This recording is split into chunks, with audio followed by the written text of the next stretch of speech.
Hello friends, Radhe Radhe. स्वागत है आपका अपने YouTube channel study education with MD classes में। कैसे हैं आप सभी? बढ़िया है। चलिए आज हम स्टार्ट करने वाले हैं चैप्टर नंबर 3, जो कि हमारा दो चर वाले रैखिक समीकरण युग्म रहने वाला है। पिछले वीडियोस में हमने चैप्टर नंबर 2 कंप्लीट कर लिया है। आज हम चैप्टर नंबर 3 स्टार्ट करेंगे। ठीक है, तो हमारा चैप्टर का नाम है दो चर वाले रैखिक समीकरण युग्म। तो आप मुझे बताइए कि रैखिक समीकरण युग्म क्या होता है। क्या होता है रैखिक समीकरण युग्म? जो पिछला वाला चैप्टर था बहुपद का, उसमें मैंने आपको बताया था कि रैखिक समीकरण क्या होते हैं।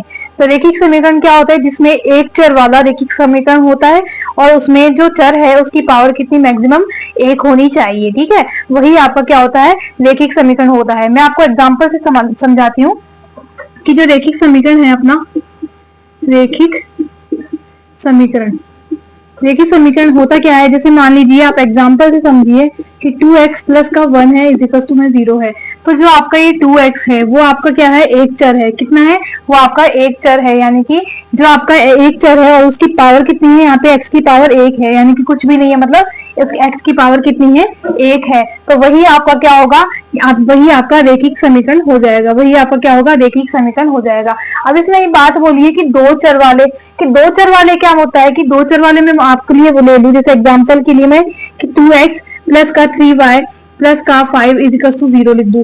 तो आपका ये क्या हो जाएगा कि दो चर वाला रैखिक समीकरण युग्म रैखिक समीकरण हो जाएगा। ठीक है, तो हम इसको क्या बोलेंगे, एक चर हमारा ये हो जाएगा और एक चर आपका ये हो जाएगा। ठीक है, तो आपका ये क्या हो गया, दो चर वाला रैखिक समीकरण हो गया है। ठीक है, अब इसमें बात बोली है कि दो चर वाले रैखिक समीकरण युग्म, युग्म का मतलब क्या होता है, पेयर होता है। युग्म का मतलब क्या होता है, पेयर, यानी कि जोड़े। तो हमारे जो क्वेश्चंस बनेंगे उसमें क्या होगा हमारे, कि दो समीकरण बनेंगे। ठीक है, उसमें क्या होगा, दो समीकरण आएंगे, यानी कि पेयर आएंगे। तो एक समीकरण हो जाएगा आपका 5x प्लस 2y प्लस का 7 इज इक्वल टू 0। तो आपका एक समीकरण ये हो जाएगा। ठीक है, तो इसमें क्या होता है, आपका एक समीकरण आपका ये हो गया और एक समीकरण आपका ये हो गया। दो चर वाले रैखिक समीकरण युग्म ये आपके बन जाएंगे। यही क्या होंगे, आपके दो चर वाले रैखिक समीकरण युग्म। ठीक है, अभी आपको लिखना नहीं है, मैं आपको समझा रही हूँ। ठीक है, आपको अच्छे से तरीके से नोट्स लिखवाऊंगी मैं भी। ठीक है, तो यही आपके क्या होते हैं, दो चर वाले रैखिक समीकरण युग्म होते हैं। तो हम इसको हम क्या करते हैं, एक, अब आप ये बताइए मुझे कि यहाँ पे x है और ये y है, वो आपका क्या हो जाएगा, दो चर हो जाएंगे, यानी कि x और y आपके क्या हो जाएंगे, वेरिएबल यानी कि चर हो जाएंगे। और जो आपके 2, ये वाला 3 और ये आपका क्या हो जाएगा, 5 हो जाएगा। तो यहाँ पे आपकी जो दो चर वाले रैखिक समीकरण युग्म है उनका आपका स्टैंडर्ड फॉर्म आपके पास में है कि a1 x प्लस का b1 y प्लस का c1 इज इक्वल टू 0 और a2 x प्लस का b2 y और प्लस का c2 इज इक्वल टू 0 होता है। तो आपके पास में ये बताइए कि जो आपका a1 है, b1 है और c1 है, यहाँ पे आपका क्या है कि जो 2 है और ये 3 है और ये 5 है, वो आपका a1 b1 और c1 है। और जो आपका a2 b2 और c2 आपका क्या है, 5, 2 और 7 आपका क्या है, a2 b2 और c2 है। यानी कि ये तीनों तो जो आपके नंबर डिजिट है वो तो आपके क्या हो जाएंगे, अचर पद हो जाएंगे। और जो आपके x और y हैं वो आपके क्या हो जाएंगे, चर पद हो जाएंगे, यानी कि वेरिएबल हो जाएंगे। तो आपको समझ में आया कि दो चर वाले रैखिक समीकरण युग्म हमें किसे बोलते हैं।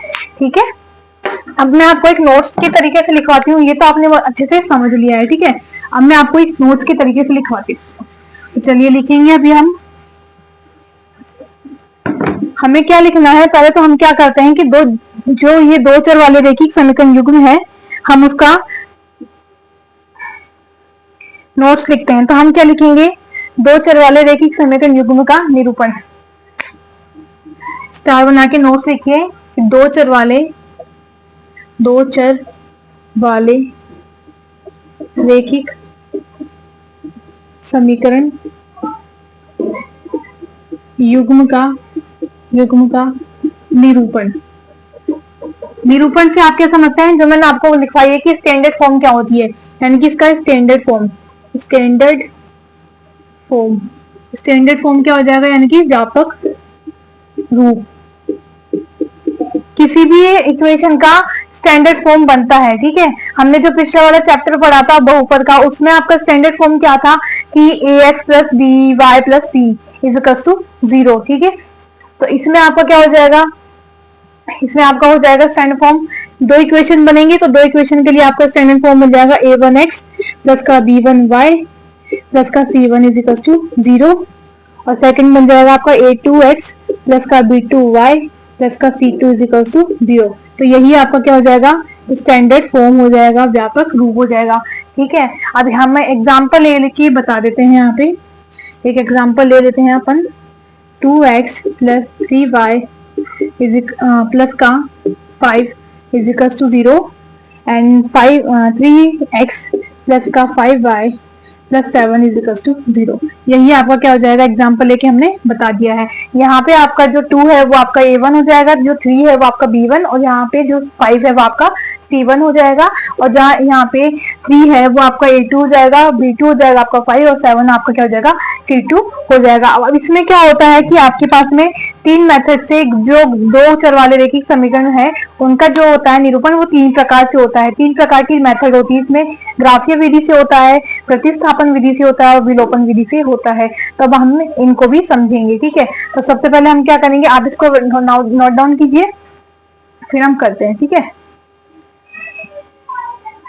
अब जो इनका हल है, जो 2 समीकरण वाले रेखिक समीकरण युग्म है उनका हल हम क्या करेंगे, 3 प्रकार से करेंगे। ठीक है, तो एक बार मैं वो भी बता देती हूँ आपको। यहाँ लिख लीजिए, 2 चर वाले रेखिक समीकरण युग्म का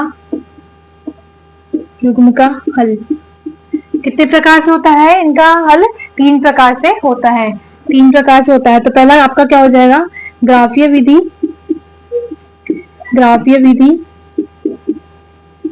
सेकंड आपका हो जाएगा प्रतिस्थापन विधि,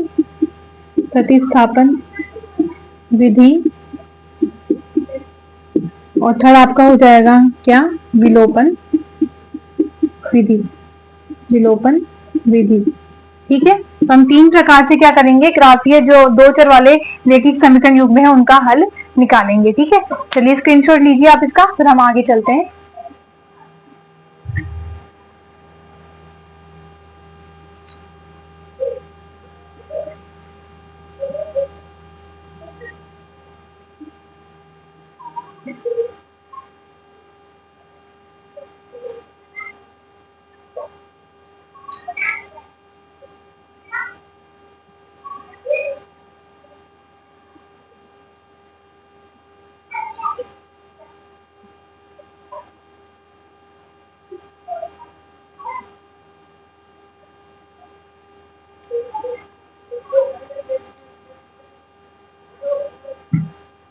चलिए आगे चलते हैं हम।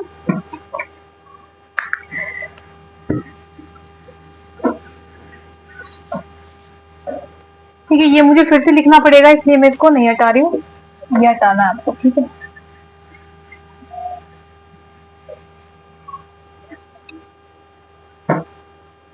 चलिए हमें क्या करना पड़ेगा ग्राफीय विधि।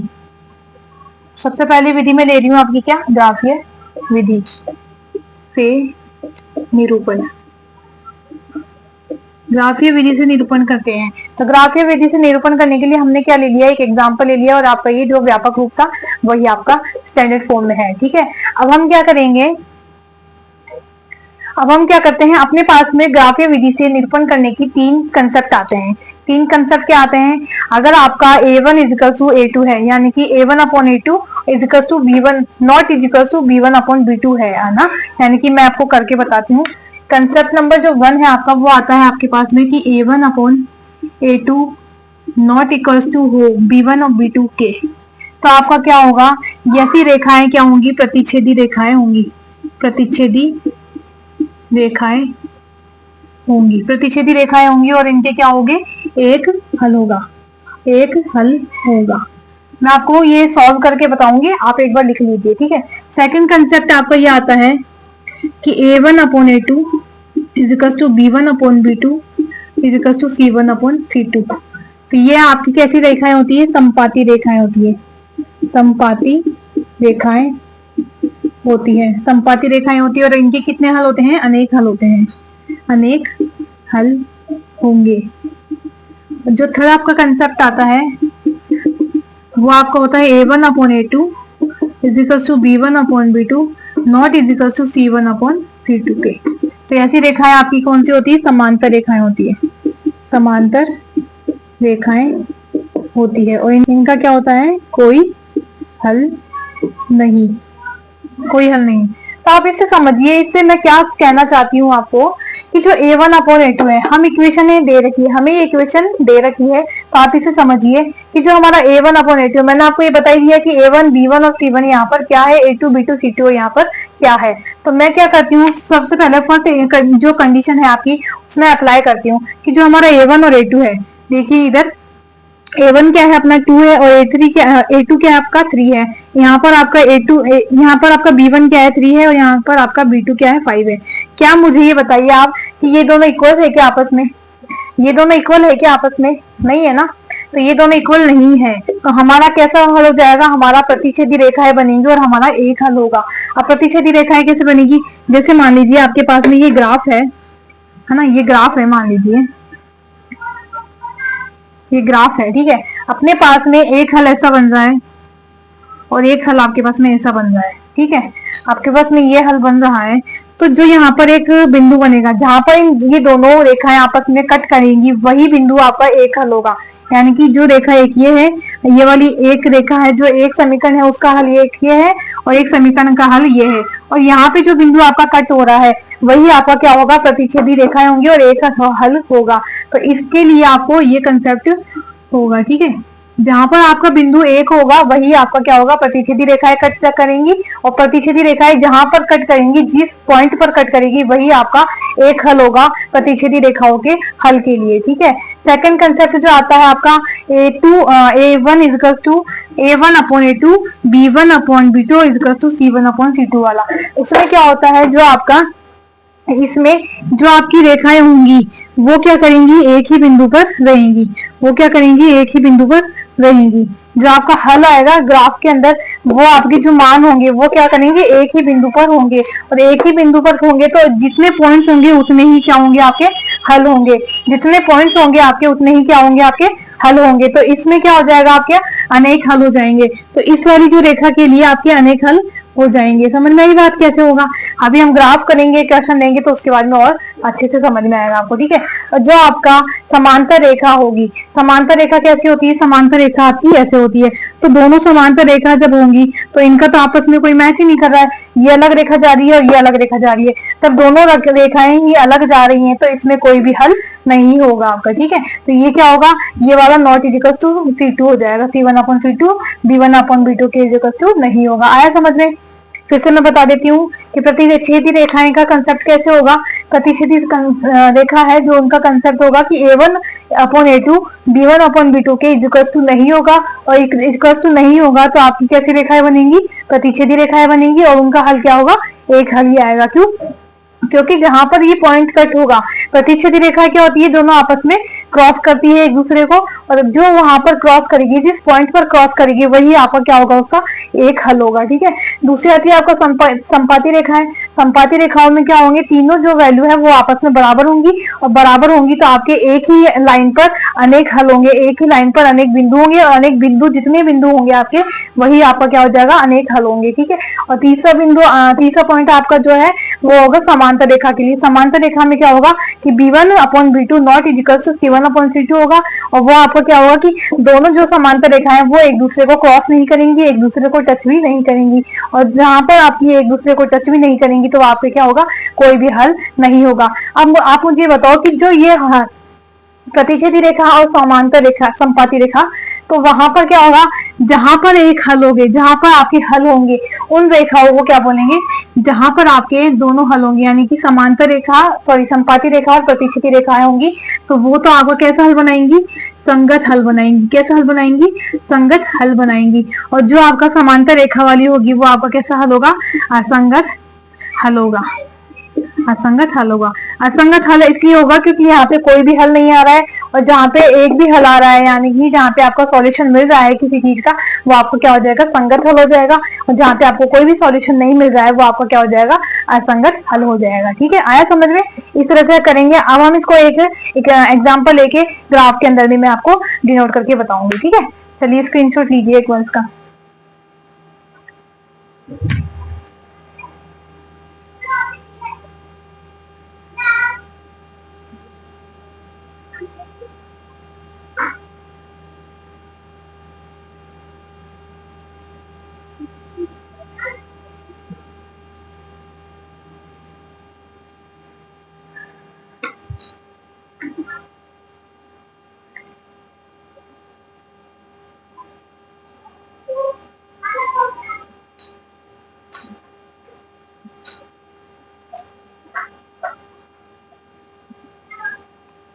चलिए आगे चलते हैं हम।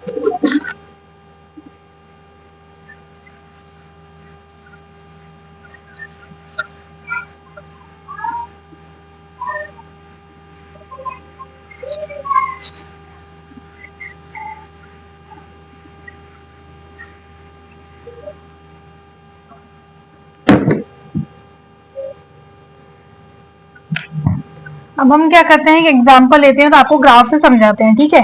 तो आपका एग्जाम्पल हो जाएगा x plus 3y is equal to 6 और 2x minus 3y is equal to 12। अब ग्राफीय विधि से हल करने के लिए क्या होता है, आपका ग्राफीय विधि से हल कीजिए यहाँ पे ना, ग्राफीय विधि से हल। ग्राफीय विधि से हल करने के लिए हम क्या करते हैं, सबसे पहले हम क्या करेंगे, दो इक्वेशन है आपके पास में, यानी कि दो रेखिक समीकरण युग्म है। तो आप सबसे पहले क्या करोगे, ये जो बॉक्स है ये दो बॉक्स बना लीजिए आप, ठीक है, दो बॉक्स बना लीजिए। ये आपका इक्वेशन नंबर 1 के लिए है और ये आपका इक्वेशन नंबर 2 के लिए है, ठीक है।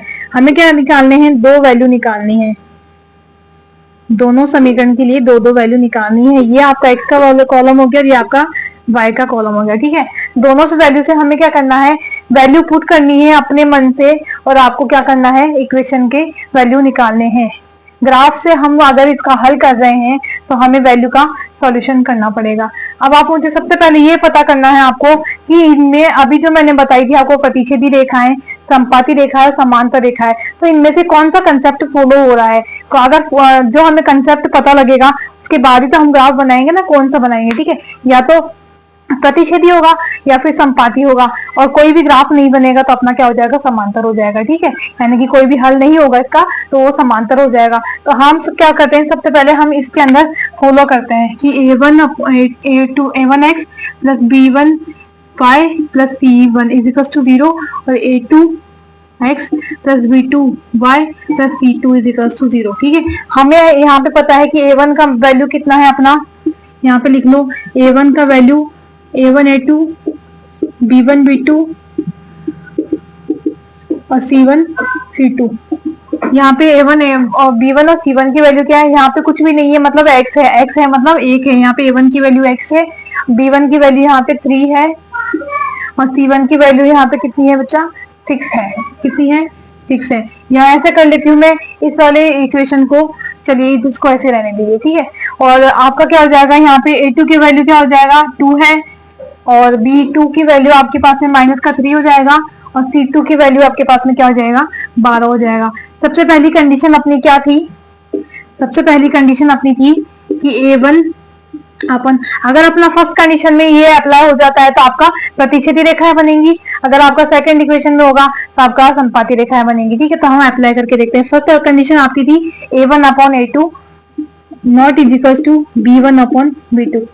अगर ये ऐसा होता है, यानी कि a1 अपॉन a2 और b1 अपॉन b2 के बराबर नहीं आता है, तो आपका कैसा कंसेप्ट बनेगा, कैसा हल होगा, प्रतिच्छेदी रेखाएं बनेगी, और प्रतिच्छेदी रेखाएं बनेगी तो आपके पास में एक हल होगा, ठीक है। तो अपन ये पता कर लेते हैं पहले, अपने पास में a1 a2 क्या है, a1 का मान 1 है, a2 का अपॉन है 2, ठीक है। b1 का वैल्यू कितना है, 3 है, और b2 का वैल्यू है माइनस का 3 है, ठीक है, माइनस का 3 है। क्या मुझे ये बताओ, ये वाली वैल्यू और ये वाली वैल्यू बराबर है क्या, बराबर नहीं है ना, तो बराबर नहीं है तो हम नॉट इज इक्वल टू का साइन लगा देंगे, ठीक है। बराबर नहीं है इसका मतलब ये कैसी रेखा है, प्रतिच्छेदी रेखाएं हैं, प्रतिच्छेदी रेखाएं हैं, और इसका हल कैसा होगा, एक हल होगा। आई बात समझ में, इस तरह से होगा। अब हमें क्या करना पड़ेगा, एक हल होगा। हमें ये तो पता लग गया कि यहाँ पे प्रतिच्छेदी रेखाएं हैं और हमारा क्या होगा, एक हल होगा। तो हमें क्या करनी है, इसके अंदर वैल्यू पुट करनी है, और वैल्यू पुट करके हमें क्या निकालने हैं, पॉइंट्स निकालने हैं। पॉइंट्स निकालने के बाद में हमें ग्राफ में वैल्यू पुट करनी है और हमें बताना है, ठीक है। तो सबसे पहले हम क्या करेंगे, इस इक्वेशन के अंदर ऐसी वैल्यू पुट करनी है ताकि अपना y का वैल्यू आ जाए। तो मैं क्या करती हूँ, सबसे पहले समीकरण 1 से क्या करती हूँ मैं, समीकरण 1 से आपका यहाँ पे समीकरण 1 से कर लो, यहाँ पे समीकरण 2 से कर लो, ठीक है।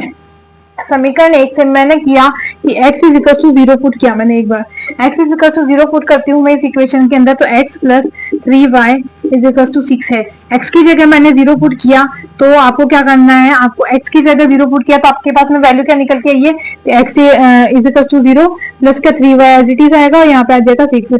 तो यहाँ पे कुछ भी नहीं बचा, मतलब कि यहाँ पे 3y बच गया और आपका 6 बच गया। तो y की वैल्यू कितना हो जाएगी, 6/3 हो जाएगा। 6/3 कितना हो गया, y की वैल्यू 2 आ गई है। तो मुझे जब मैंने x की वैल्यू 0 पुट करी तो मेरे पास में y की वैल्यू कितनी निकल के आई है, 2 निकल के आई है। जब मैंने x की वैल्यू 0 पुट करी तो मेरे पास में y की वैल्यू 2 निकल के आई है। तो x की वैल्यू 0 निकल के आई तो y की वैल्यू 2 निकल के आई है। अब मुझे एक और वैल्यू रखनी है, तो मैं क्या करूंगी, अब y की वैल्यू 0 रख देती हूँ तो अपने x की वैल्यू निकल करके आ जाएगी। तो मैं क्या करूंगी, y इज इक्वल टू 0 रखने पर, y इज इक्वल टू 0 रखने पर तो हो जाएगा आपका x plus 3y is equal to 6 हो जाएगा। ठीक है, मैंने क्या किया, पिछली बार मैंने x की जगह 0 रखा था, अब मैं क्या करूंगी, y की जगह 0 रखूंगी। तो मेरा x एज इट इज आ जाएगा प्लस का प्लस 3 ब्रैकेट में 0 इज इक्वल टू में 6। ठीक है, ये आएगा। मैं इस x को एज इट इज रखूंगी, 3 को जब 0 से मैं मल्टीप्लाई करूंगी तो मेरे पास में क्या आएगा, 0 ही आएगा। तो 0 का 0 आ जाएगा इज इक्वल टू में 6 आ जाएगा। तो x का वैल्यू कितना आ जाएगा आपके पास में, 6 आ जाएगा। x का वैल्यू कितना आ जाएगा आपके पास, 6 आ जाएगा। ठीक है, तो मेरे पास में क्या आया, जब मैंने y की वैल्यू 0 रखी तो मेरे पास में y कहाँ यहाँ है, तो मैंने y की वैल्यू 0 रखी है तो मेरे पास में x का वैल्यू कितना निकल के आया है, 6 निकल के आया है। एज इट इज यही काम आपको क्या करना है, इस वाली इक्वेशन के लिए करना है। ठीक है, तो इस वाली इक्वेशन के लिए हम करेंगे तो अपने पास में क्या हो जाएगा, इक्वेशन रख दो, इक्वेशन नंबर समीकरण 2 से। अब मैं क्या करूंगी, वही काम आपको करना है, x की जगह 0 रखना है आपको पहले, उसके बाद में आपको y की जगह 0 रखना है। तो फिर सबसे पहले मैं क्या करूँ, x की जगह 0 रखने पर, x की जगह 0 रखने पर x की जगह मैं 0 रखूंगी तो मेरे पास में आ जाएगा, पहले इक्वेशन लिख लो, 2x माइनस का 3y इज इक्वल टू में 12 है। तो क्या हो जाएगा मेरा, x की जगह मुझे 0 रखना है तो 2 इंटू ब्रैकेट में 0 माइनस का 3y इज इक्वल टू में 12 आ जाएगा। ठीक है, 2 को मैं जब मल्टीप्लाई करूंगी 0 से तो मेरे पास में क्या आएगा, 0 ही आएगा, माइनस का minus 3y as it is आएगा आपका और इज इक्वल टू में 12 आएगा। y की वैल्यू क्या हो जाएगी आपकी, ये 12 है अपोन में माइनस का 3 आ जाएगा, तो माइनस आपका इधर आ जाएगा। तो y की वैल्यू कितनी आ जाएगी आपके पास है, 3 से जब मैं 12 को डिवाइड करूंगी तो मेरे पास में कितना आएगा, माइनस का 4 आ जाएगा। आई बात समझ में। तो आपका ये हो जाएगा, जब मैंने x की वैल्यू 0 रखी, जब मैंने सेकंड इक्वेशन में x की जगह 0 रखी तो मेरे पास में y का मान माइनस का 4 निकल के आ गया है। ठीक है, अब मैं क्या करूंगी, दूसरा वैल्यू निकालने के लिए फिर से वही कंडीशन अप्लाई करूंगी और मेरे पास में क्या आ जाएगा, y की वैल्यू में 0 रखूंगी तो मेरे पास में x की वैल्यू निकल करके आ जाएगी। ठीक है, तो मैं क्या करूंगी, y इज इक्वल टू 0 रखने पर, y इज इक्वल टू 0 रखने पर, y इज इक्वल टू 0 में रखूंगी तो मेरे पास में क्या इक्वेशन निकल के आएगी, 2x माइनस का 3y इज इक्वल टू 12 है। तो एज इट इज 2x का 2x आ जाएगा आपका, माइनस का माइनस, 3 की जगह 3, y की जगह 0 इज इक्वल टू में 12 आ जाएगा। ठीक है, आपका ये तो 0 हो जाएगा। ठीक है, तो आपके पास में बचा 2x minus 0 is equal to में 12। तो आपका ये 0 हो गया, 0 हो गया तो मैं क्या करूंगी, 2x इज इक्वल टू 12 है और x की वैल्यू निकालने के लिए 12 अपॉन में 2 कर दूंगी तो x की वैल्यू आपके पास में 6 निकल करके आ जाएगी। तो आपको नहीं ये देखा कि जब मैंने जब मैंने y की वैल्यू 0 रखी है यहाँ पे तो मेरे पास में एज इट इज x की वैल्यू भी 6 निकल करके आ गई है। अपन ने क्या निकाल लिया, एक समीकरण है उसके 2 मान निकाल लिए और जो दूसरी समीकरण है उसके भी अपन ने 2 वैल्यू निकाल लिए। अब हम इसको क्या करेंगे, ग्राफ में दर्शाएंगे कि हमारा कैसा हल आ रहा है। हमने ये जो हमारा जो रिटर्न मेथड है उससे तो हमने क्या कर लिया है, इसका कंसेप्ट निकाल लिया है कि ये कैसी रेखाएं हैं, प्रतिच्छेदी रेखाएं हैं। अब हम इसको ग्राफ में भी डिनोट करेंगे, क्यों, क्योंकि ये ग्राफीय विधि से हमें क्या बताना है, इसका हल बताना है। ठीक है, चलिए इसका एक स्क्रीनशॉट ले लीजिए, तो उसके बाद में हम ग्राफ बनाते हैं।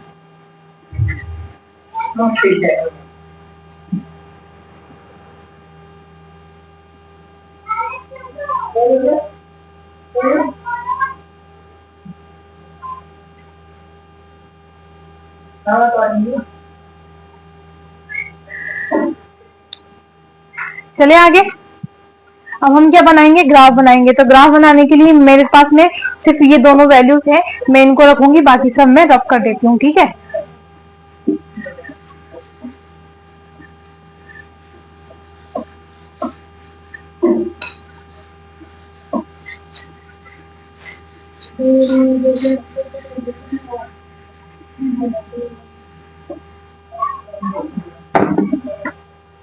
अब हम ग्राफ बनाते हैं। ठीक है, ग्राफ बनाने के लिए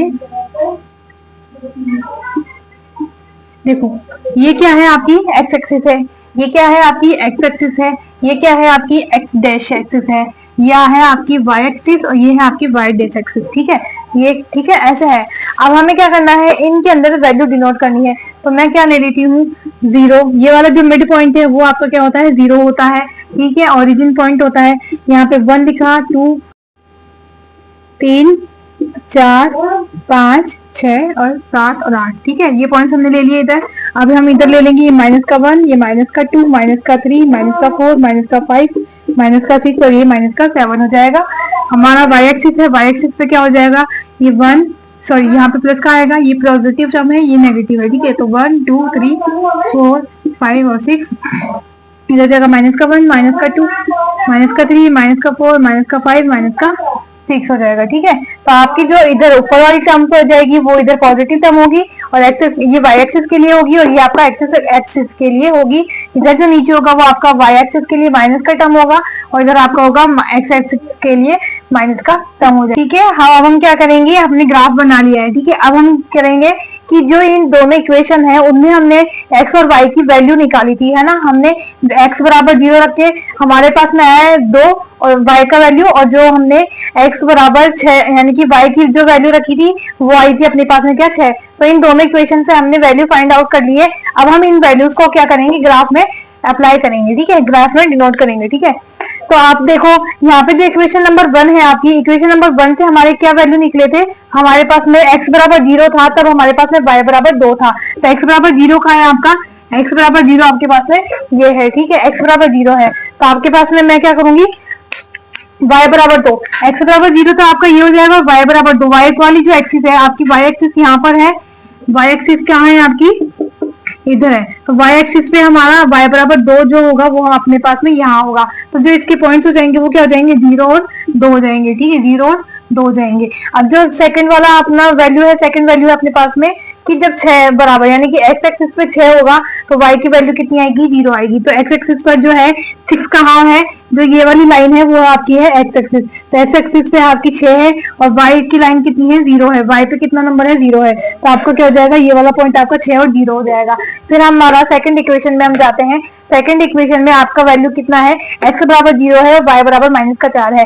x बराबर 0 आपका ये होगा, y बराबर माइनस का 4 आपका ये वाला पॉइंट हो जाएगा। फिर से हम दूसरा वैल्यू लेते हैं 6 और 0, यानी कि 6 कहाँ है आपका, वही आपका 6 एक्सिस है उस पर तो आपका 6 होगा और जो y है यानी कि 0 है वो आपका y हो जाएगा। ठीक है, अब हम क्या करते हैं, इन दोनों लाइन से हम क्या करते हैं, नंबर को मिलाते हैं। तो जो हमारा फर्स्ट लाइन के जो नंबर्स थे, फर्स्ट लाइन के जो पॉइंट्स थे, उन पॉइंट्स को एक दूसरे से मिलाएंगे। तो जो हमारा पॉइंट है फर्स्ट लाइन का, ये वाला पॉइंट है। ठीक है, तो ये तो आपकी लाइन कौन सी हो गई है आपकी, x प्लस 3y। ये वाली लाइन कौन सी हो गई है आपकी, x plus 3y is equal to में 6। ये आपकी लाइन हो गई है फर्स्ट नंबर वाली, है ना, इक्वेशन नंबर फर्स्ट हो गई है। अब जो आपकी सेकंड वाली इक्वेशन है, सेकंड वाली इक्वेशन से आपके पॉइंट निकले हैं क्या, 0 माइनस का 4 और 6 और 0 निकले हैं। तो आपका ये वाले पॉइंट कहाँ है, ये है। तो हम इस लाइन को इससे मैच करेंगे जहाँ पे आपके पॉइंट जा रहे हैं। तो यह ये वाले जो पॉइंट्स है वो आपके यहाँ से जा रहे हैं। ठीक है, तो आपकी लाइन कौन सी हो जाएगी, 2x माइनस का 3y इज इक्वल टू में 12 हो जाएगा। ठीक है, आ जाएगा। अब देखो, अब इसके बाद में हम क्या करेंगे, अब देखो हमें ये समझ में आया कि यहाँ से क्या हो रही है, ये वाली पॉइंट लाइन जा रही है और यहाँ से ये वाली लाइन जा रही है और एक दूसरे को एक पॉइंट है वहां पर भी ये कट कर रही है और जिस पॉइंट पर ये कट कर रही है वही आपका क्या होगा, एक हल हो जाएगा। मैंने आपको ये समझाया था कि जो प्रतिच्छेदी रेखाएं होती है हमारे पास में दो चर वाले रैखिक समीकरण युग्म आते हैं। ठीक है, तो उसमें क्या आता है, हमारे जो प्रतिच्छेदी रेखा है हमने ये पता लगाया था पहले कि a1/a2 not is equal to b1/b2 आया था अपने पास में। ठीक है, तो उसके आपने क्या किया, उसमें उस हल से अपन ने प्रतिच्छेदी रेखाएं वाला हल निकाला था। ठीक है, और a1/a2 not is equal to b1/b2 होता है तो अपने पास में प्रतिच्छेदी रेखाएं का हल निकलता है और उससे प्रतिच्छेदी रेखा से हमारा एक ही हल निकलता है। ठीक है, तो हमने ये ग्राफ में दर्शा करके पता कर लिया है। ठीक है, अब हमारा जहां पर ये पॉइंट कट हो रहा है, जिस बिंदु पर ये पॉइंट कट हो रहा है वही अपना क्या होगा, एक हल होगा। ठीक है, इस तरह से आपको ग्राफीय विधि से हल करने हैं, ग्राफीय विधि से दो चर वाले रैखिक समीकरण युग्म के हल निकालने हैं। ठीक है, अब आप स्क्रीनशॉट ले लीजिए, फिर हम आगे चलते हैं, फिर हम क्या करेंगे, प्रतिस्थापन विधि करेंगे। ठीक है, ले लीजिए स्क्रीनशॉट आप।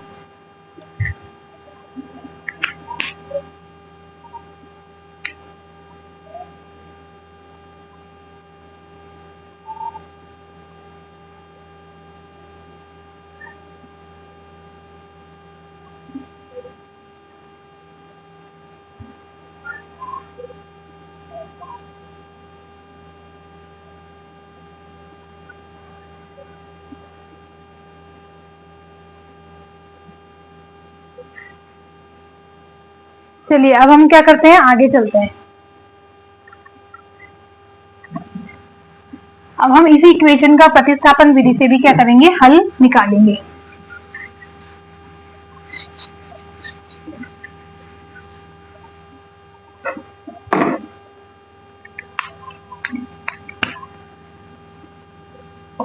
प्रतिस्थापन विधि से हल, ठीक है। तो जो ये इक्वेशन है हमें क्या करना है, प्रतिस्थापन विधि से हल निकालेंगे। तो प्रतिस्थापन विधि से हल निकालने के लिए सबसे पहले हम क्या करेंगे, प्रतिस्थापन विधि का, प्रतिस्थापन का मतलब क्या होता है कि एक दूसरे को प्रतिस्थापित करना, ठीक है। तो हम क्या करेंगे, सबसे पहले जो पहली इक्वेशन है उसमें से हम किसी भी वेरिएबल का एक साइड वैल्यू निकालेंगे, यानी कि एक तरफ एक वेरिएबल रखेंगे, बाकी सबको इज इक्वल टू के उधर में भेज देंगे, ठीक है। तो अपन क्या करते हैं, सबसे पहले ये देखो हम क्या करेंगे, सबसे पहले समीकरण एक से, समीकरण एक से हम क्या करेंगे, जो ये हमारा x plus 3y is equal to में 6 है, तो हम क्या करेंगे कि जो x है, यानी कि x को मेरे को एक साइड रखना है और बाकी जितने भी टर्म्स है मुझे इज इक्वल टू के उधर भेज देना है। तो x इधर मैं रखूंगी तो मेरे पास में क्या बचेगा, ये जो 6 है उसको, ये माइनस का जो 3y है उसको मैं प्लस का है इधर और इज इक्वल टू के उधर मैं भेजती हूँ, तो मेरे पास में माइनस का आ जाएगा। तो मेरे पास में इक्वेशन बन जाएगी x is equal to 6 minus का 3y, और इस इक्वेशन को मैं इक्वेशन नंबर 3 नाम दे देती हूँ, ठीक है। अब हम क्या करेंगे, जो हमारी इक्वेशन नंबर 2 थी उसके अंदर हमें इस x की वैल्यू पुट करनी है, इसके अंदर क्या करना है, x की वैल्यू पुट करनी है। तो हम क्या करेंगे, समीकरण 2 में समीकरण 3 का मान रखने पर, समीकरण 2 में समीकरण 3 का मान रख देंगे। कैसे रखेंगे, देखो समीकरण 2 क्या है हमारे पास में, समीकरण 2 है आपके पास में 2x माइनस का 3y इज इक्वल टू में 12 है। अब आपको यहाँ पे x कहाँ नजर आ रहा है, जहां पर आपको इस इक्वेशन में x है वहां आपको क्या करनी है, इस x की वैल्यू पुट करनी है, ठीक है, इस x की वैल्यू पुट करनी है। तो 2 मल्टीप्लाई में x की वैल्यू कितनी है, 6 माइनस का 3y है आपके पास में, एज इट इज माइनस का 3y और as it is equal to में 12 है, ठीक है। अब हम क्या करेंगे, इस इक्वेशन को सॉल्व करेंगे, ठीक है, इस इक्वेशन को सॉल्व करेंगे। तो आपके पास में क्या हो जाएगा, 2 इंटू 6 करेंगे तो आपके पास में 12 आ जाएगा, माइनस का माइनस 2 इंटू माइनस का 3y करेंगे, आपके पास में क्या आएगा, माइनस का 6y आ जाएगा, एज इट इज आपका माइनस का 3y हो जाएगा, एज इट इज इक्वल में 12 आ जाएगा आपके पास में, ठीक है। अब हम क्या करेंगे, इसको सॉल्व करते हैं। तो आपके पास में 12 एज इट इज है, माइनस का 6 और माइनस का 3y आपके पास में कितना हो जाएगा, माइनस का 9y हो जाएगा, माइनस का 9y इज इक्वल टू में 12।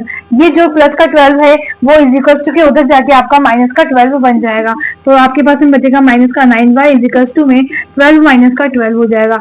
आपके पास में बच जाएगा माइनस का 9y इज इक्वल टू में 0 और y is equal to 0 minus का 9 हो जाएगा, ठीक है। अब 0 को किसी भी संख्या से भाग देने पर क्या होता है, आपका 0 ही आता है। तो आपका y का वैल्यू क्या हो जाएगा, y इज इक्वल टू में 0 आ जाएगा, ठीक है। अब आपकी इस इक्वेशन से y की वैल्यू निकल चुकी है। अब हम क्या करेंगे, इस जो y की वैल्यू है वो आपको किसी भी इक्वेशन नंबर 1, 2 या 3 में से किसी भी वैल्यू में, किसी भी इक्वेशन में रख देनी है। लेकिन हम क्या करेंगे, जो हमने लास्ट में इक्वेशन निकाली थी, इक्वेशन नंबर 3, हम उसमें पुट करेंगे। क्यों, क्योंकि जो हमारे पास में है इसमें हम पुट करेंगे तो हमारे पास में इजी बनेगा ये। अगर हम इसको करते तो थोड़ा सा ये लेंथी बन जाएगा, ठीक है।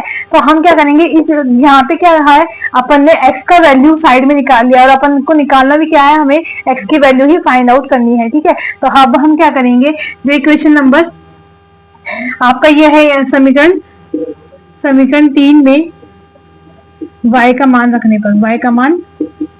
रखने पर समीकरण 3 जो है आपका, उसमें आप क्या करोगे, y का वैल्यू रख दोगे तो आपके पास में क्या आ जाएगा, x का वैल्यू निकल करके आ जाएगा। तो x is equal to 6 minus 3y है आपके पास में, तो x का वैल्यू आपके पास में क्या बन जाएगी, 6 का 6 एज इट इज माइनस का 3 और y की वैल्यू की जगह आपको 0 पुट करना है। तो x की वैल्यू आपके पास में निकल के आएगी 6 माइनस का 0, तो x की वैल्यू आपके पास में क्या आ जाएगी, 6 निकल करके आ जाएगी। और यही आपकी क्या थी, प्रतिस्थापन विधि थी।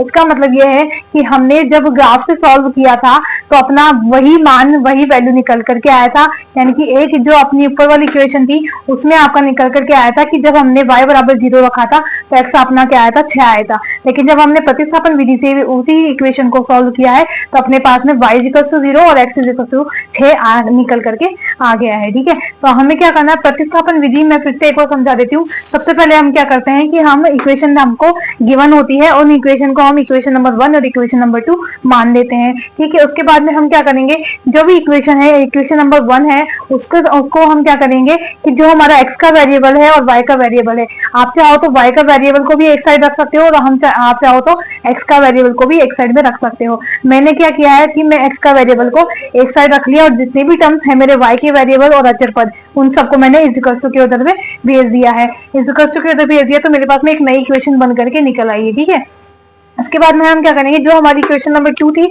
उसमें हम क्या कर देंगे, x का वैल्यू पुट करेंगे और x का वैल्यू पुट कर करके हमको एक y की टर्म्स में निकल के आ जाएगी, यानी कि एक y की जो टर्म है, यानी कि एक वेरिएबल के अंदर अपने को इक्वेशन निकल करके आ जाएगी और उस इक्वेशन को हम सॉल्व करेंगे तो हमारे पास में y की वैल्यू निकल के आएगी। ठीक है, इस y की वैल्यू से हम इस x की वैल्यू को फाइंड आउट कर सकते हैं। इस तरह से आपको प्रतिस्थापन विधि में x और y का वैल्यू फाइंड आउट करना है। ठीक है, अब हम क्या करेंगे, आगे हमारा जो दूसरा कंसेप्ट बचा हुआ है वो एक विलोपन विधि का है, वो भी हम कर लेंगे। ठीक है, अब आप स्क्रीनशॉट ले लीजिए एक बार, उसके बाद में हम क्या करते हैं, विलोपन विधि का मेथड समझते हैं।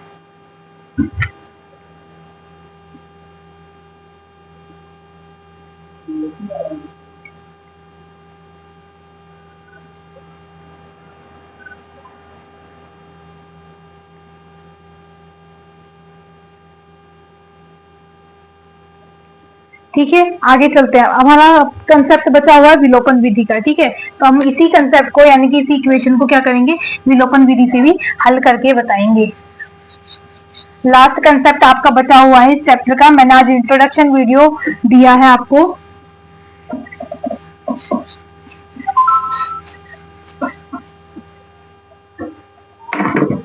ठीक है, तो अब हम क्या करेंगे, विलोपन विधि से हल बताएंगे। तो विलोपन विधि से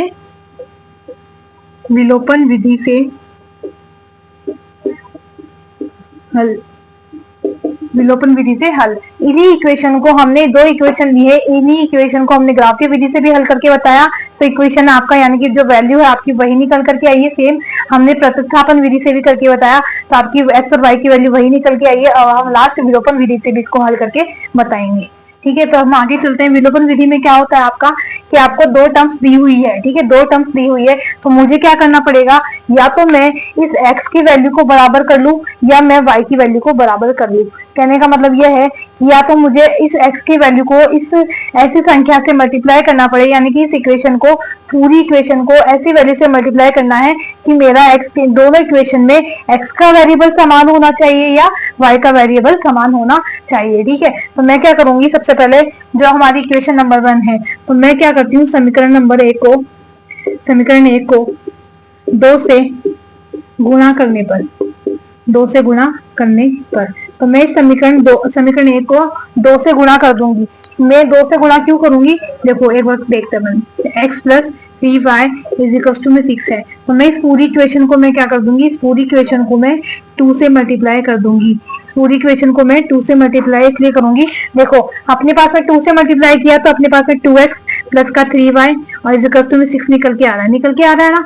और आप ये देखो, अब जो ये इक्वेशन बनी, इक्वेशन नंबर 3 और आपकी इक्वेशन नंबर 2, क्या यहाँ पे x का वेरिएबल सेम है क्या, 2x यहाँ भी है और 2x यहाँ भी है, ये भी प्लस का है और ये भी प्लस का ही है। समझ में आई बात, जो आपका इसका मतलब ये है कि विलोपन विधि में हमें हल करने के लिए क्या करना होता है, विलोपन विधि को समझने के लिए हमारा जो x का या y का वेरिएबल है, किसी भी एक वेरिएबल को आपको क्या करना पड़ता है, सेम करना पड़ता है। क्योंकि हमारा जब हम उसको, इसमें क्या होता है कि एक इक्वेशन को दूसरी इक्वेशन में से घटाना होता है, तो घटाने के लिए हमें, जैसे मान लो 0 माइनस 0 है या 5 माइनस 5 है, तब हमारे जब 5 माइनस 5 करेंगे तो ही तो 0 आएगा ना। तो हमें क्या करना पड़ेगा कि दोनों इक्वेशन में से किसी भी वेरिएबल को, x वेरिएबल या y वेरिएबल को हमें क्या करना पड़ता है, सेम करना पड़ता है। ठीक है, तो अब हम क्या करेंगे, जो हमारा देखो अब समीकरण नंबर 3 है। ठीक है, तो ये आपकी इक्वेशन नंबर 3 हो जाएगी और आपकी इक्वेशन नंबर 2 कौन सी हो जाएगी, 2x माइनस का 3y इज इक्वल टू में 12 हो जाएगी इक्वेशन नंबर 2। तो मैं क्या करूंगी, पहले आप ये मत लिखो, तो आप लिख लो समीकरण 3 में से 3 में से समीकरण 2 को घटाने पर तो आप क्या लिखोगे, पहले समीकरण 3 लिख लो यहाँ पे। तो समीकरण 3 आपको हो जाएगा 2x प्लस का 3y इक्वल टू में 6, और आपकी जो समीकरण नंबर 2 है, समीकरण 2 आपकी हो जाएगी 2x माइनस का 3y इक्वल टू में 12 हो जाएगा। ठीक है, तो आपका ये 6 नहीं होगा, आपका ये क्या हो जाएगा, 2 से मल्टीप्लाई करने ना हमें, तो 2 से मल्टीप्लाई करना है तो आपको क्या हो जाएगा, 3 दूनी 6 यानी कि 6y यहाँ हो जाएगा, और आपका यहाँ पे क्या हो जाएगा 12 हो जाएगा। तो ये भी क्या हो जाएगा 6y और ये आपको हो जाएगा 12 हो जाएगा। ठीक है, अब हम क्या करेंगे, हमने क्या लिखा है कि समीकरण 3 में से समीकरण 2 को घटाने पर, समीकरण 3 आपकी कौन सी थी, ये वाली थी, समीकरण 3 आपकी कौन सी है, ये है। तो इस इक्वेशन में से मैं इस इक्वेशन को माइनस कर दूंगी, तो माइनस करूंगी तो मैं यहाँ पे माइनस का निशान लगा लूं, यहाँ भी माइनस हो जाएगा, यहाँ भी माइनस हो जाएगा, और यहाँ भी क्या हो जाएगा, माइनस हो जाएगा आपका। ठीक है, हाँ ठीक है, माइनस हो जाएगा, है ना। अब हम क्या करेंगे, तो अब हम समझते हैं, कैसे समझते हैं। यहाँ प्लस का है, अब आपको यहाँ वाला वैल्यू नहीं देखना है, यहाँ की वैल्यू आपको क्या करनी है, नहीं देखनी है। ठीक है, यहाँ की वैल्यू आपको बिल्कुल भी नहीं देखनी है, ये प्लस का है, ये माइनस का, ये का है। अब यहाँ पे क्या बन गया, ये माइनस का बन गया, ये माइनस का बन गया, और ये भी माइनस का बन गया है। ठीक है, तो हम क्या करेंगे, ये प्लस का 2x है और ये माइनस का 2x है, तो हम अपने पास में प्लस के 2x में से माइनस का 2x का अपन घटाएंगे तो अपने पास में क्या आ जाएगा, 0 आ जाएगा, यानी कि ये कट जाएगा। ठीक है, ये कट जाएगा, और फिर अपने पास में प्लस का 6y है और माइनस का 3y है। ये आपके पास में, ये बताओ, प्लस का 6y है, माइनस का 3y है, तो मेरे पास में कितना बच जाएगा, माइनस प्लस का 3y बच जाएगा, तो मेरे पास में क्या हो जाएगा, प्लस का 3y बच जाएगा। उसके बाद में आपका 12 है, माइनस है, 12 माइनस 12 है, 12 माइनस का 12 है, तो आपके पास में कितना आएगा, 0 आएगा ना, तो आपके पास में यहाँ क्या आ गया, 0 निकल करके आ गया है। ठीक है, 0 निकल के आ गया है। आप अपना y का वैल्यू यहाँ से फाइंड करना है, तो 3y है, 3y इज इक्वल टू में 0 है आपके पास में, तो y इज इक्वल टू में 0/3 लिख सकती हूँ, और किसी भी संख्या को 0 से भाग करने पर आपके पास में क्या निकल के आता है, y इज इक्वल टू में 0 निकल के आता है। तो यहाँ से आपका y का वैल्यू कितना आ गया है, 0 आ गया है। ठीक है, यही कंसेप्ट आपको करना है। ठीक है, अब हम क्या करेंगे, जो हमारी इक्वेशन बनी थी या किसी भी इक्वेशन में, यानी कि पहली जो इक्वेशन है हमारी, किसी भी इक्वेशन में हम क्या करेंगे, y का वैल्यू पुट करेंगे। तो समीकरण 1 में y का मान रखने पर, समीकरण 1 में हम क्या करेंगे, y का मान रख देंगे। y का मान रखेंगे तो हमारे पास में क्या आ जाएगा, x प्लस का 3y इज इक्वल टू में 6 आ जाएगा। ठीक है, तो y का वैल्यू क्या है, यहाँ पे x का x आएगा, 3 इंटू में मल्टीप्लाई में 0 आ जाएगा, और इज इक्वल टू में आपके पास में 6 आ जाएगा। तो x का वैल्यू कितना आ जाएगा आपके पास में, ये 0 हो जाएगा, x प्लस के अंदर 0 इज इक्वल टू में 6 आ जाएगा, तो x का वैल्यू आपके पास में 6 निकल करके आ जाएगा। अब मुझे आप ये बताओ, जब हमने ग्राफ की विधि सॉल्व करी थी तब भी अपना एक वैल्यू आया था y बराबर 0 और x बराबर 6। जब हमने प्रतिस्थापन विधि करी तो हमारा y बराबर 0 और x बराबर 6 आया, और जब हमने विलोपन विधि करी तो हमारे पास में y बराबर 0 और x बराबर 0 निकल करके आया है। ठीक है, इसी तरह से आपको क्या करना है, विलोपन विधि करनी है। समझ में आया विलोपन विधि कैसे करते हैं, मैं आपको फिर से समझा देती हूँ एक बार कि जो विलोपन विधि है आपका, विलोपन विधि में क्या होता है कि हमारा जो इक्वेशन नंबर 1 है और इक्वेशन नंबर 2 है, इक्वेशन नंबर 1 और इक्वेशन नंबर 2 में हमें क्या करना पड़ता है कि जो भी पहली इक्वेशन है या जो भी दूसरी इक्वेशन है जो हमें इजी लगती है, उस इक्वेशन को हम क्या करेंगे, समीकरण की किसी भी कंसेप्ट यानी कि किसी से भी गुणा करेंगे, यानी कि ऐसी वैल्यू से मल्टीप्लाई करेंगे जिसमें हमारा x का वेरिएबल या y का वेरिएबल क्या हो जाना चाहिए, सेम हो जाना चाहिए। तो मैं क्या करती हूँ, x का वेरिएबल सेम कर लेती हूँ। आगे वाला वेरिएबल सेम करने के लिए मैं क्या करती हूँ, उस इक्वेशन को ही, पूरी इक्वेशन को जिससे हमें सेम करना है, हम कि हमारा जो सेकंड इक्वेशन में है वैसा ही हमें क्या करना है, फर्स्ट इक्वेशन में बना लेना है। तो मुझे यहाँ पे 2x चाहिए था, तो मुझे यहाँ 2x चाहिए, तो मैं क्या करूंगी, 2 से मल्टीप्लाई कर दूंगी, और इस पूरी इक्वेशन को हमें मल्टीप्लाई करना है। ओनली फॉर x के वेरिएबल को मल्टीप्लाई नहीं करना है, आपको पूरी इक्वेशन को, वेरिएबल को, यानी कि पूरी इक्वेशन को मल्टीप्लाई करना है। तो मैंने क्या किया, 2 को पूरी इक्वेशन से मल्टीप्लाई किया है, और मेरे पास में इक्वेशन नंबर 3 नई निकल करके आ गई है। अब जो इस 3 इक्वेशन है, जो मैं ये अपनी नई इक्वेशन निकल के आई है, उसमें से मैं जो दूसरी इक्वेशन थी, सेकंड इक्वेशन थी, उसको मैं क्या कर दूंगी, माइनस कर दूंगी। माइनस करने पर हमारा क्या आना चाहिए, इस विलोपन विधि का कंसेप्ट ही यही होता है कि एक इक्वेशन में से दूसरी इक्वेशन को आपको क्या करना है, माइनस करना है। तो माइनस करने पर मैं क्या करूंगी, माइनस करने पर मेरे सारे वैल्यू जो हो जाएंगे वो चेंज हो जाएंगे, है ना, माइनस जो हमारे क्या होंगे, चेंज हो जाएंगे। ठीक है, अब देखो, है ना, हाँ ठीक है, हमारा चेंज हो जाएंगे। अब हमारा क्या निकल के आया, देखो जब ये जो 2x और 2x है से इसको मैंने घटाया तो 0 आ गया, इसमें से मैं इसको घटाऊंगी तो मेरे पास में 3y आ गया, और इसको मैं से इसको घटाऊंगी तो मेरे पास में 0 निकल करके आ गया है। तो 3y = 0 हो गया, y = 0 आ गया। जो y का वैल्यू था वो अपन ने क्या किया, जो अपनी थर्ड इक्वेशन बनी थी या फर्स्ट इक्वेशन बनी थी, किसी भी इक्वेशन में पुट करके आप x की वैल्यू निकाल लोगे। ठीक है, तो इतना था अपना जो दो चर वाले रैखिक समीकरण युग्म है। आज हमने उनका हल निकालते हैं, किस तरह से हम अपन हल निकालते हैं वो हमने आज सीखा है कि हमारा जो दो चर वाले रैखिक समीकरण युग्म है उनके हल निकालने के लिए आपके पास में 3 मेथड होते हैं। 3 मेथड में से अपना ग्राफीय विधि है, प्रतिस्थापन विधि है और अपना जो क्या है विलोपन विधि है। आज हमने तीनों मेथड से क्या कर लिया है, जो दो चर वाले रैखिक समीकरण युग्म है उनका हल निकालना सीख लिया है। ठीक है, तो कल हम करेंगे एक्सरसाइज नंबर 3.1। ठीक है, तो हमारा सेकंड चैप्टर आप कंप्लीट हो गया है। आप वीडियोस देखिए, मेरे अपनी क्लास है यूट्यूब पर चलती है study education with MD classes के साथ में। ठीक है, वो आपकी रिकॉर्डेड क्लास रहेंगी। ठीक है, आप उनको कभी, अब जैसे आपका कोई भी डाउट होता है तो आप मुझे टेलीग्राम चैनल, ये इसी नाम से है, जो हमारा यूट्यूब पर चैनल है वही आपका टेलीग्राम पे चैनल है, वही आपका व्हाट्सएप पे भी चैनल है। तो आप मुझे कोई भी डाउट बॉक्स है उसके अंदर आप मुझे शेयर कर सकते हैं, कमेंट के में लिख सकते हैं। ठीक है, मिलते हैं कल अगले वीडियो में। Thank you for watching.